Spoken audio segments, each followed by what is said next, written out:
តើមនុស្សប្រភេទណាដែលយើងគួរជ្រើសរើសរៀបការជាមួយអញ្ចឹងមនុស្សដែលយើងសម្រេចចិត្តរៀបការជាមួយគួរមាន4ចំណុចដូចតទៅនេះទី1ជាមនុស្សដែលមានគោលដៅនៅក្នុងជីវិតនិងទុនតម្លៃនៃជីវិតស្រដៀងនឹងយើងដូចជាការបដិញ្ញាចិត្តខិតខំរៀនសូត្រតស៊ូនឹងការងារទោះការងារតូចឬការងារធំគឺគាត់ជាមនុស្សដែលកាយតស៊ូហើយសំខាន់បំផុតអ្នកដែលតស៊ូនឹងការងារតូចៗគាត់តែគាត់ស្ទាត់ជំនាញនឹងការងារតូចៗហ្នឹងសិនទើបគាត់ទៅធ្វើការងារធំបានសម្រេចអញ្ចឹងបើសិនជាការងារល្មមតូចៗល្មមគាត់អត់ធ្វើគាត់អត់តស៊ូក៏គាត់មិនអាចទៅធ្វើការងារធំបានដែរជាមនុស្សដែលចេះចាត់ចែងលុយកាក់មានន័យថាសមត្ថភាពនៃការចាត់ចែងលុយកាក់របស់គាត់វាមានន័យថាគាត់មានសមត្ថភាពទៅតាមអាយុគាត់មានតែបើសិនជាយើងចាប់ផ្ដើមតំណែងគ្នាពីអាយុប្រហែល15ឆ្នាំ16ឆ្នាំឬក៏18ឆ្នាំឬក៏20ជាងអញ្ចឹងសមត្ថភាពនៃការចាត់ចែងលុយកាក់ឬការទុកដាក់លុយកាក់គាត់កម្រិតណាបើសិនជាគាត់ការចាត់ចែងលុយកាក់ឬការចាយលុយហ្នឹងបើកាន់តែមានភាពចាស់ទុំជាងអាយុគឺកាន់តែល្អហើយសំខាន់មួយទៀតគំនិតនៃការអប់រំកូនស្រដៀងយើងទោះបីយើងអត់ទាន់មានកូនមែនតែយើងគួរតែជជែកគ្នាអំពីការអប់រំកូនបែបណាឯក្តីសម័យយើងបែបណាយើងចង់បានកូនប្រភេទណាឬក៏យើងមានក្តីសម័យអីសម្រាប់កូនអញ្ចឹងជាការជជែកគ្នាមុនអញ្ចឹងយើងនឹងដឹងហើយថាគំនិតនៃការអប់រំកូនឬក៏ការក្តីសម័យដែលគាត់មានចំពោះកូនឬគ្រួសារយ៉ាងម៉េចហើយសំខាន់មួយទៀតតែហ្នឹងគឺទម្លាប់នៃការរស់នៅជាប្រចាំថ្ងៃគាត់មានទម្លាប់មិនឧស្សាហ៍ព្យាយាមជាមនុស្សដែលមានអនាម័យស្អាតឬក៏របៀបរបបនៃការរស់នៅមិនជួនកាលល្អដូចគ្នាទេតែអាទម្លាប់នៃការរស់នៅប្រចាំថ្ងៃខុសគ្នាហ្នឹងក៏យើងពិបាកដែរអញ្ចឹងយើងមើលមុនឲ្យហើយពីព្រោះអីនៅពេលដែលយើងរៀបការជាប្តីប្រពន្ធហើយអារឿងកប៉ិកកប៉ុកខាងលើដែលខ្ញុំបានរៀបរាប់មិញហ្នឹងជារឿងដែលបង្កឲ្យមានដំណោះនៅក្នុងគ្រួសារកម្មរកុសអ្នកខ្លះរហូតដល់បង្កអំពើហិង្សាឬក៏ការបំពានផ្លូវចិត្តផ្លូវកាយផ្លូវអារម្មណ៍គ្នាដែលខ្លះរហូតដល់លែងលះប៉ុន្តែបើសិនជាអ្នកដែលគាត់ស្វែងរកការអន្តរាគមន៍តាន់ពេលវេលាឬក៏គាត់ចេះដោះស្រាយតាមរបៀបណាតាន់ពេលវេលាគាត់ចេះទទួលយកចំណុចដែលខ្ញុំបានរៀបរាប់ខាងលើពីព្រោះអីគាត់បានជ្រើសរើសនឹងរស់នៅជាប្តីប្រពន្ធមានកូនមានអីហើយអញ្ចឹងគាត់ទទួលយកទៅគាត់អាចរស់នៅក្នុងគ្រួសារមួយដែលមានសុភមង្គលដែរប៉ុន្តែអ្វីដែលខ្ញុំលើកឡើងនេះគឺសម្រាប់អ្នកដែលមិនទាន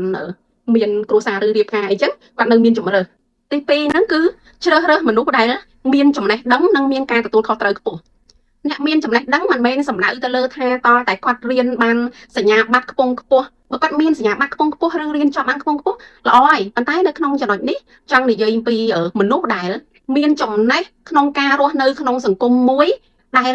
ថ្លៃថ្នូរចោះចូលជាមួយនឹងសង្គមនោះបានដែលធ្វើឲ្យគ្រួសារមានសេចក្តីថ្លៃថ្នូរហើយជួយឲ្យសង្គមមានសេចក្តីថ្លៃថ្នូរជួយឲ្យប្រទេសជាតិយើងមានសេចក្តីថ្លៃថ្នូរអញ្ចឹងបុគ្គលនោះហើយគឺជាគេហៅថាបញ្ញវន្តឬក៏អ្នកមានចំណេះដឹងជាបុគ្គលដែលមានទំនួលខុសត្រូវជាមនុស្សឧស្សាហ៍ព្យាយាមសំខាន់ចេះអភិវឌ្ឍខ្លួនចេះទទួលយកគំនិតថ្មីរៀនពីអ្នកដទៃរៀនអំពីសមាជិកគ្រួសាររៀនអំពីដៃគូជីវិតរៀនអំពីសង្គមរៀនអំពីការអភិវឌ្ឍពីមួយថ្ងៃទៅមួយថ្ងៃជាមនុស្សដែលមានម្ចាស់ការលើខ្លួនឯងមានន័យថាទទួលមតិអ្នកដទៃរៀនអំពីអ្នកដទៃប៉ុន្តែចេះសម្រេចចិត្តដោយខ្លួនឯងឯករាជ្យក្នុងការសម្រេចចិត្តដោយខ្លួនឯងមិនមែនចាំឪពុកឬម្ដាយឬបងប្អូនឬក៏ដៃគូជីវិតយើងអត់ឲ្យធ្វើបានយើងធ្វើទេប៉ុន្តែមានន័យថាជាមនុស្សដែលស្ដាប់យោបល់អ្នកដទៃរៀនពីអ្នកដទៃប៉ុន្តែសម្រេចចិត្តដើរដោយខ្លួនឯងនិងធ្វើដោយខ្លួនឯងគឺជាមនុស្សដែលនាំភាពរីកចម្រើនដល់គ្រួសារនិងសង្គមជាតិយើងខ្លាំងទី3ជាមនុស្សដែលចេះអភ័យទោសហើយអត់ធ្មត់ជាពិសេសគោរពនឹងឲ្យតម្លៃយើងក្នុងនាមជាដៃគូជីវិតរបស់គាត់ពីព្រោះអីជីវិតអាពាហ៍ពិពាហ៍វាអត់ដែលជៀសផុតពីការខ្វែងគំនិតគ្នាឬមានទំនាស់នោះទេដូច្នេះគួរតែជ្រើសមនុស្សដែលចេះស្ដាប់ហេតុផលដែលយើងខំព្យាយាមរៀបរាប់ប្រាប់គាត់ណាពីព្រោះអីគូខ្លះយើងខំប្រឹងរៀបរាប់ហេតុផលបកស្រាយទៅខ្លះដួងចិត្តយើងឈឺចាប់រៀបរាប់ទាំងទឹកភ្នែកតែសម្ដីមួយម៉ាត់មកគឺគាត់អត់បានស្ដាប់ហេតុផលយើងទេហើយខ្មែរយើងហៅថាសក់សល់ធ្វើឲ្យអារម្មណ៍យើងនឹងឈឺចាប់ហ្មងសម្រាប់ផ្លូវអារម្មណ៍នឹងខ្លាំងណាស់សំខាន់ណាគឺជាមនុស្សដែលចេះគោរពឲ្យតម្លៃមកលើជំនាញវិជ្ជាជីវៈរបស់យើងណ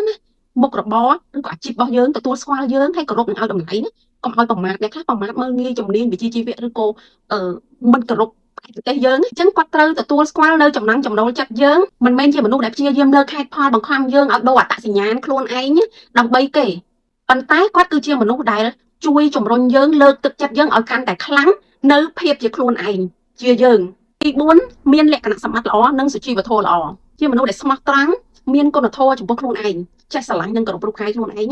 ហើយមានគុណធម៌ចំពោះគ្រួសារស្រឡាញ់គ្រួសារជាមនុស្សដែលរស់នៅមានសេចក្តីថ្លៃថ្នូរចំពោះសង្គមជាតិផងដែរពីព្រោះអីគ្រឹះដ៏រឹងមាំនៃគុណតម្លៃរបស់មនុស្សដែលយើងជ្រើសរើសរៀបការជាមួយគួរជ្រើសរើសមនុស្សដែលគាត់មិនមែនត្រឹមតែល្អជាមួយយើងទេពីព្រោះអី ហើយស្រឡាញ់យើងល្អជាមួយយើងហើយតែកុំមើលប៉ុណ្ណឹងមើលទៅថាគាត់ជាមនុស្សដែលល្អមានទំនួលខុសត្រូវស្រឡាញ់នឹងគ្រប់ឪពុកម្ដាយអត់ហើយតំណាក់តំណងជាមួយនឹងបងប្អូនមិត្តភ័ក្តិកន្លែងការងារឬមនុស្សជុំវិញខ្លួនគាត់នឹងគាត់មានលក្ខណៈសម្បត្តិបែបណាដែរយើងមើលអញ្ចឹងទៀតមុននឹងរៀបការពីព្រោះអីបើសិនជាយើងមើលតែថាគាត់ល្អមួយយើងអត់ហើយពេលដែលមុខយើងគឺល្អគ្រប់លក្ខណៈសម្បត្តិទាំងអស់តែម្ដងពីព្រោះអីគាត់កំពុងតែស្រឡាញ់យើងគាត់ដឹងថាយើងត្រូវការអីគាត់ដឹងថាមនុស្សល្អគេត្រូវធ្វើមិនខ្មិចខ្ញុំគាត់ព្យាយាមធ្វើល្អគ្រប់បែបយ៉ាងនៅចំពោះយើងអញ្ចឹងហើយបានឲ្យមើលថាលក្ខណៈសម្បត្តិរបស់គាត់ចំពោះអ្នកដទៃមិនដែរក្រុមគ្រួសារសហគមន៍កន្លែងការងារសង្គមជាតិទាំងមូលគាត់ល្អអត់អញ្ចឹងនៅអ្វីដែលខ្ញុំបានរៀបរាប់ខាងលើហ្នឹងអ្នកដែលមិនទាន់រៀបការយើងអាចដាក់គោលដៅទៅថាមនុស្សដែលយើងជ្រើសរើសរៀបការជាមួយហ្នឹងមានប្រហែលចំណុចខ្លះៗនៅក្នុងហ្នឹងណាយើងត្រូវតែដាក់គោលដៅហើយអ្នកខ្លះគាត់ថែមទៅលើ4ចំណុចហ្នឹងទៀតដូចជាគាត់ជ្រើសរើសយកស្អាតសខ្មៅខ្ពស់ឬក៏ទាបឬក៏ទូចឬក៏អីគាត់អាចកំណត់ស្តង់ដារដែលគាត់គួរតែជ្រើសរើសបែបណាប៉ុន្តែមិនចាំបាច់រងចាំមនុស្សដែលល្អឥតខ្ចោះមករៀបការជាមួយយើងនោះទេពីព្រោះអីយើងក៏មិនល្អឥតខ្ចោះដែរហើយបើសិនជារងចាំមនុស្សដែលល្អឥតខ្ចោះមករៀបការជាមួយនឹងយើងហ្នឹងពិភពលោកនេះគ្មានមនុស្សល្អឥតខ្ចោះនោះទេអត់មានតតែសោះអញ្ចឹងបើយើងនៅតែរងចាំយើងនឹងខកហើយបើបានដូចប្រាថ្នារបស់យើងកំណត់ហើយសម្រាប់ត្រឹម